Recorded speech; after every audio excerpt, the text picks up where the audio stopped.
ఓ రోజు నేను, అమ్మగారు, సరిత ముగ్గురం కలిసి, ఇంకెవరైనా ఉన్నారని గుర్తులేదు నాకు, మేము కలిసి ఆల్ నైట్ ప్రేయర్కి చందాపూర్ వెళ్తున్నాం. వెళ్తున్నప్పుడు బస్సులో సరితకు ఒక కాల్ వచ్చింది.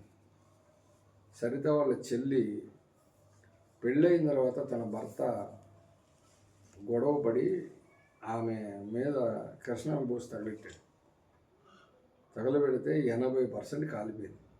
బతకదు, తీసుకెళ్ళిపోమని హాస్పిటల్లో డాక్టర్లు చెప్తే వాళ్ళమ్మ ప్రేయరాలు రాసి రాసి రాసి ప్రార్థన చేసి చేసి డాక్టర్లు కాళ్ళు పట్టుకొని, అయ్యా నా కూతురు బతుకుద్ది, నా దేవుడు బతికిస్తాడు అని చెప్పని ఎంతో ప్రార్థన చేసి ఆ బిడ్డను మొత్తానికి బ్రతికించుకుంది.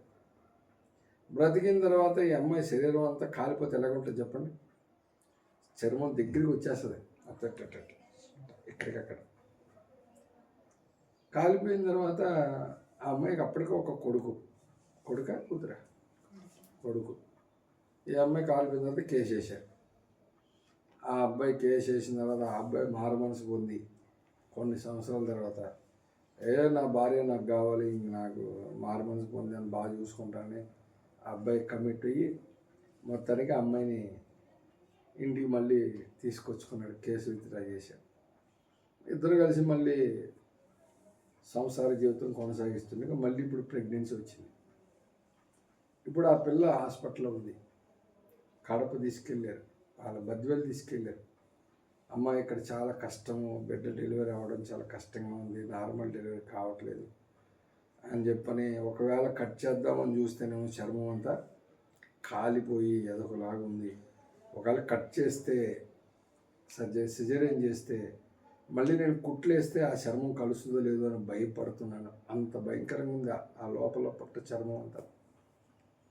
నేను చేయలేమని డాక్టర్ చేతులు ఎత్తేస్తే ఆ బిడ్డను తీసుకొని ఆ టైంలో మరి కారో మరి ఏదో మాట్లాడుకొని కడప హాస్పిటల్ తెచ్చారు.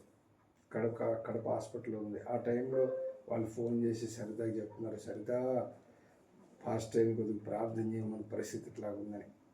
మేము బస్సులో మాట్లాడుకుంటూ అట్లా సిల్క్ బోర్డు దగ్గర నుంచి చందాపూర్ దిగి చందాపూర్లో వచ్చి మళ్ళీ మన అప్పట్లో రవికుమార్ బ్రదర్ ఇంట్లో కాదు చాంద్ ఉస్మాన్ ఇంట్లో ఆల్ నైట్ ప్రేయర్ పెట్టాము. వాళ్ళు కూడా రవికుమార్ కూడా వచ్చారు. అందరూ కలిసి మోకరించి ప్రార్థనకు సిద్ధపడుతున్నప్పుడు అందరం కలిసి ప్రార్థన చేశాం. సరిత వాళ్ళ చెల్లి పరిస్థితిలో ఉంది, మీరందరూ ప్రార్థన చేయండి. నేను అమ్మాయికి ఇప్పుడు ఫోన్లో నేను మాట్లాడి ప్రార్థన చేస్తాను.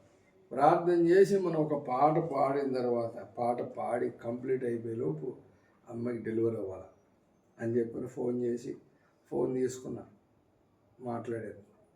ఆ అమ్మాయి స్వరం విన్నప్పుడు నాకు చాలా భయం వేసింది. ఎందుకంటే భయంతో దురాత్మ శక్తులన్నీ అమ్మాయిని ఇబ్బంది పెడుతున్నట్టుగా ఆ స్వరం నాకు వినమన్నప్పుడు వెంటనే ఫోన్లోనే గద్దించి బంధించి ప్రార్థన చేశాను. నాతో పాటు అందరినీ చేయమన్నా, అందరం ప్రార్థన చేశాం.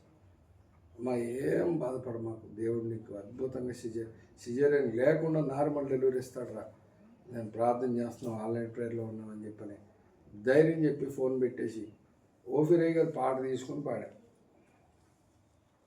పాట శుభ్ర శరణం పాడుతున్నాం. సరితే ఫోన్ వచ్చింది, మళ్ళీ కొడుకు పుట్టాడు, నార్మల్ డెలివరీ. అసలు సరిత బోర్ ఏడిసింది, మామూలు ఏడవ, పాస్ట్ అయ్యా అని చెప్పి. నిజంగా అద్భుతం ఆ బిడ్డ విషయంలో. వాడు 9 ఏళ్ళు వచ్చి ఉంటాయి అప్పుడు, వాడికి 9 ఏళ్ళు 10 ఏళ్ళు వచ్చి ఉంటాయి పుట్టి.